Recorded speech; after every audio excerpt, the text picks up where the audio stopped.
ay rated PG. Patnubay at gabay ng magulang ay kailangan sa mga batang manonood. Heto na ang kwento ng walang hanggang pagmamahalan sa ikaw lang ang mamahalin. Hatid ng Sunsilk with Nano Complex. Tide, now with freshness of Downy at Presto Creams.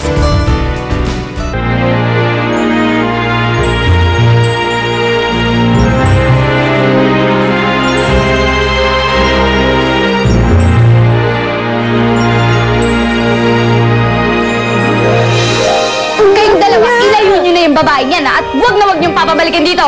Baka pwede makahingi ng kahit magkano lang, kahit barya lang. Ay! Yung Ali! Dali! Ay! Diyos ko!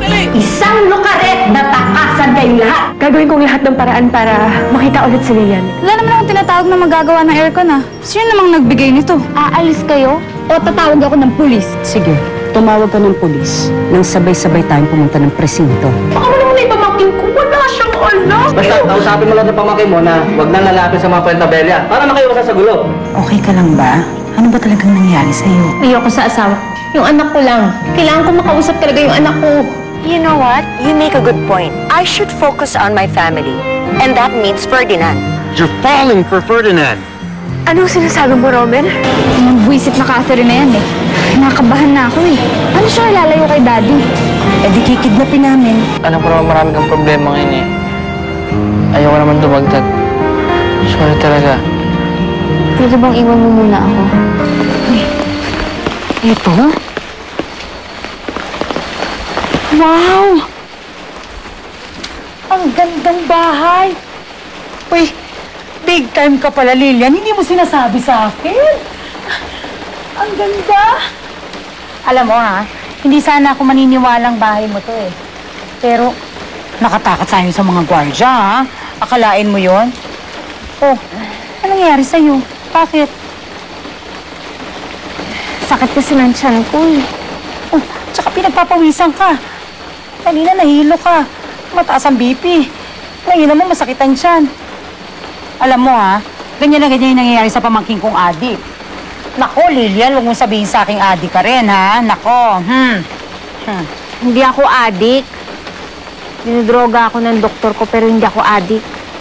Ano? Diyos ko. Ang ganda ng bahay mo, Paano kaya ako makakapasok siya nang hindi nila ako napapansin? Alam mo, ang gulo-gulo mo. Bahay mo to. Pero kailangan, hindi nila alam na makakapasok tayo. O tapos kanina, tinakasan natin yung gwardya. Dali, baka mapagkamalan tayo magnanakaw rito, Bahay mo ba talaga to?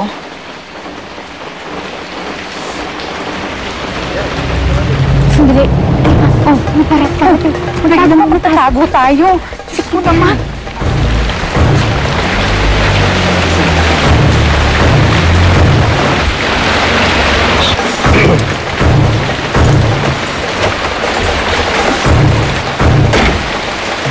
Ayun. Yun yung anak ko. Uy, anak mo pala Halika na, lapitan natin. Dali. Sandali. Huwag mo na. Hindi ko kilala yung mga kasama niyo. Basta. Kayo nang bahala Gawan niyo ng paraan para hindi makapagsumbong yung babae yan kay Daddy na hindi talaga ako si Maylene. Okay? Kami ang bala. Ngayon lang,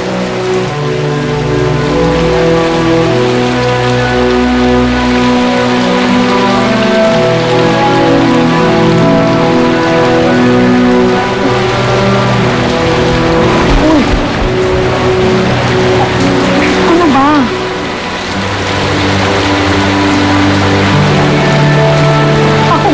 Talaga sa iyo, Bago tayo pumunta rito, sabi mo sa akin, gusto mong makuha ang anak mo. O, ayan, nakita na natin yung anak mo. Tapos, ngayon, sabi naman niya, hindi siya ang anak mo. Kaya saan naman talaga ang anak mo?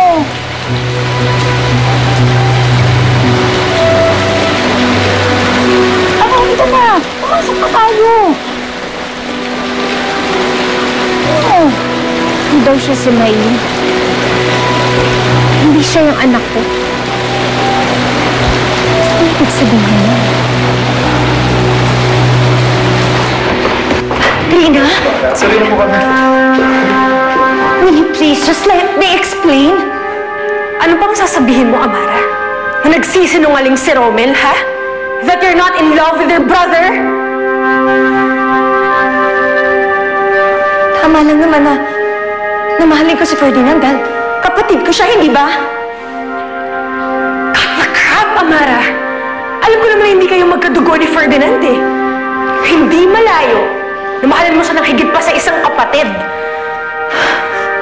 Naniniwala ka dun kay Romel?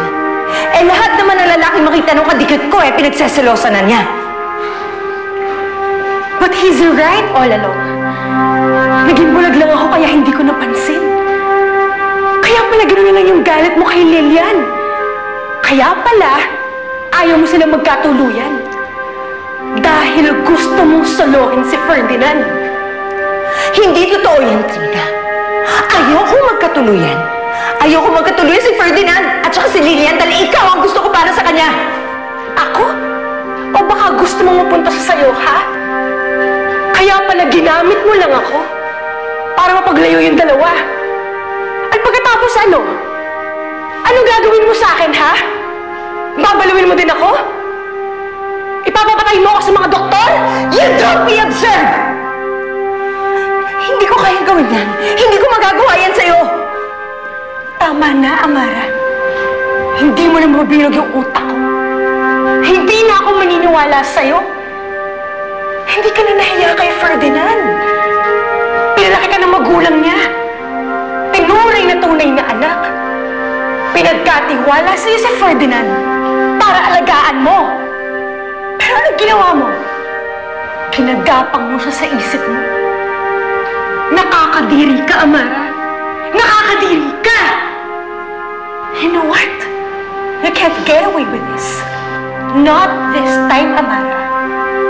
Dahil isusumbong kita kay Ferdinand. Sasabihin ko na sa kanyang lahat-lahat ang lalaman ko laban sa plano mo kay Lilian. Hindi totoo yan! Will you please just listen to me? Ano ba, Amara? Nasaktan ako. Bitiwan mo nga ako. Kahit na mag-explain ka pa dyan, hindi na ako maniniwala sa'yo. Tama na! Trina, patutunayan ko sa'yo, hindi totoo